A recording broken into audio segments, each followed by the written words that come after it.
अंग्रेजी के एक लेखक फिलिप डब्ल्यू यंग ने अपने जीवन भर के निचोड़ को 6 सूत्रों में प्रकट किया है। उनका यह विचार है कि इन नियमों का पालन कर मनुष्य जीवन में सर्वोच्च लाभ उठा सकता है। लोग गलती से यह समझ बैठे हैं कि जीवन में पूरा लाभ उठाने के लिए उनके पास समुचित साधन नहीं है, न प्रतिभा है, न रुपया या अन्य वस्तुएं। यही त्रुटि है। सत्य तो यह है कि चाहे आपकी विद्या बुद्धि कितनी भी सामान्य हो या बैंक की संचित पूंजी कितनी भी कम हो, आप अपने जीवन में सर्वोच्च सफलता और लाभ प्राप्त कर सकते हैं। इन सूत्रों को जीवन में उतारिए। यह नुस्खा 6 मूल सिद्धांतों पर आधारित है। इनकी सत्यता और प्रभाव की जांच बार बार हो चुकी है। इनको संसार के बड़े बड़े विचारकों और प्रसिद्ध दार्शनिकों ने प्रोत्साहित किया है और आज के श्रेष्ठ मनोवैज्ञानिक भी इन्हें पूरी तरह से मानते हैं। जीवन का उद्देश्य निश्चित करें। आप अपने जीवन का ध्येय दूसरों की सेवा बनाइए, न कि अपने को संकुचित उद्देश्यों की परिधि में बांध लीजिए। जो व्यक्ति दूसरों के लिए जीता है और उनकी सेवा करता है, वह अक्षय कीर्ति प्राप्त करता है। महात्मा गांधी जी सदा देश के लिए जिए और अंत तक सेवा कार्य में ही लगे रहे। उन्हें भारत की जनता कैसे भूल सकती है।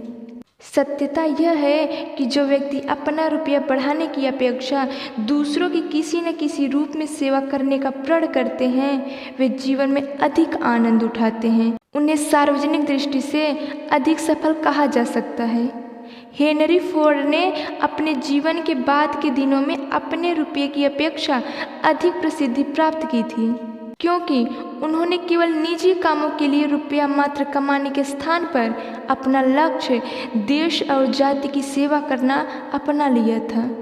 फल यह हुआ कि हेनरी फोर्ड संसार में समृद्धि के साथ साथ एक सफल व्यक्ति भी रहे। अपनी पुस्तक मेरा जीवन और कार्य में वे स्वयं लिखते हैं, जीवन में केवल रुपया मात्र कमाने से मैं कुछ भी प्रसिद्धि और सफलता प्राप्त न कर सका।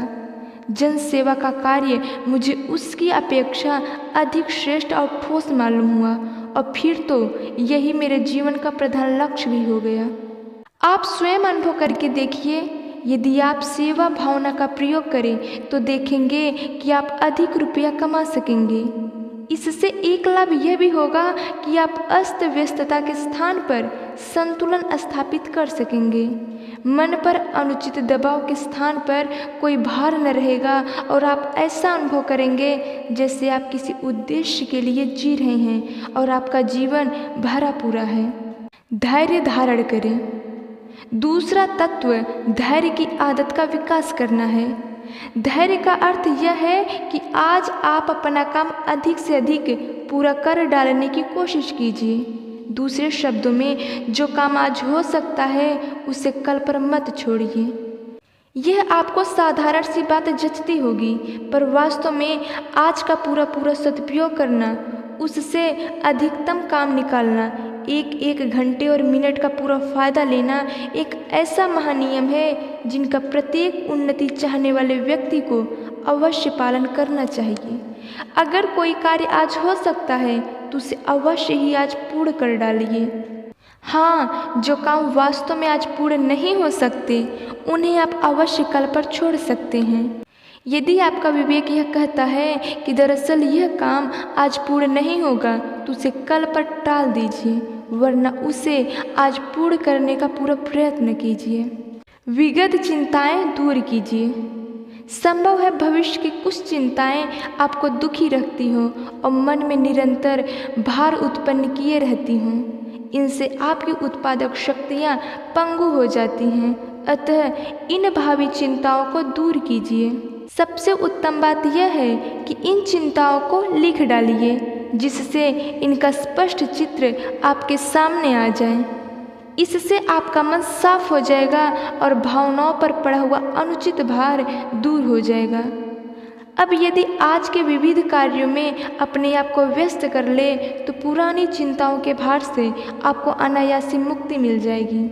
जे आर्थर बैंक जो फिल्म निर्माता हैं के पास चिंताएं दूर करने का अपना निजी तरीका है। शायद आप इसे पसंद करें। उन्होंने यह तय किया है कि वे अपनी सारी चिंता का काम सप्ताह में केवल एक दिन के लिए रिजर्व रखेंगे। इसके लिए उन्होंने बुधवार का दिन तय किया है। यदि किसी अन्य दिन कोई चिंता आकर उन्हें परेशान करती है तो वे उसे उसी दिन के लिए लिखकर एक बक्से को खोलते हैं।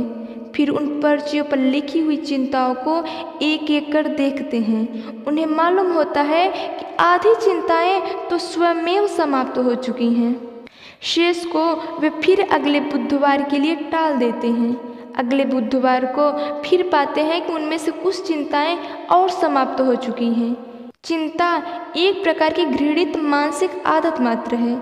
जिन चीज़ों से हम मन ही मन डरा करते हैं वास्तव में उनमें से बहुत सी बातें कोरी कल्पना मात्र हैं। वे कभी नहीं घटने वाली हैं। बीती ताही बिसार दे। जिस प्रकार समय से आगे भावी युग में रहना मूर्खतापूर्ण आदत है, उसी प्रकार बीते युग में ही रहते रहना मूर्खतापूर्ण है।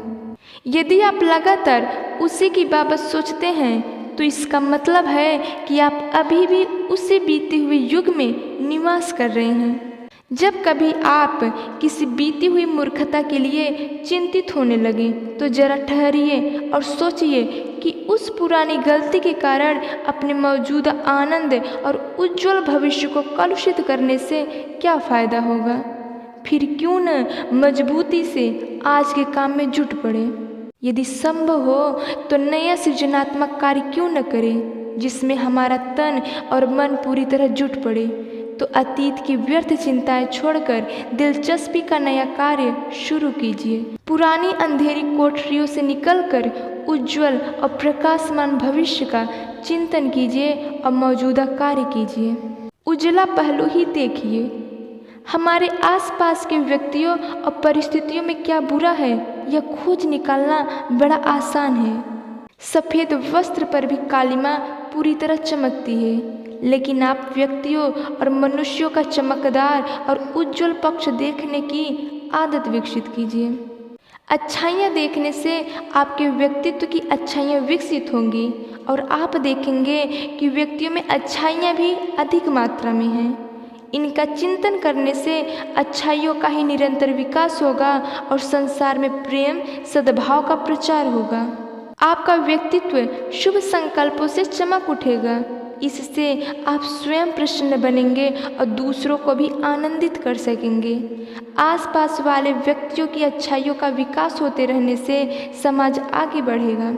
जीवन के महत्वपूर्ण प्रश्न, ये अंतिम सूत्र है।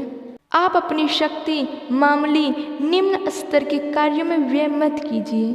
अपने दिमाग को ऊंचे और अपेक्षाकृत महत्वपूर्ण कार्यों में लगाइए।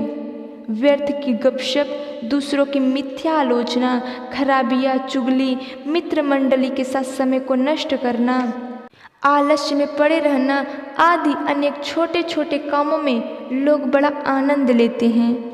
रोजमर्रा के साधारण कार्यों में आप कम से कम समय व्यय कीजिए। ऊंचे काम कीजिए। अपनी शक्ति को ऐसे महत्वपूर्ण कार्यों में लगाया कीजिए जिससे आपकी विशेषताएं स्पष्ट हो, महानता प्रकट हो, देवत्व विकसित हो और आप साधारण की अपेक्षा ऊंचे उठें।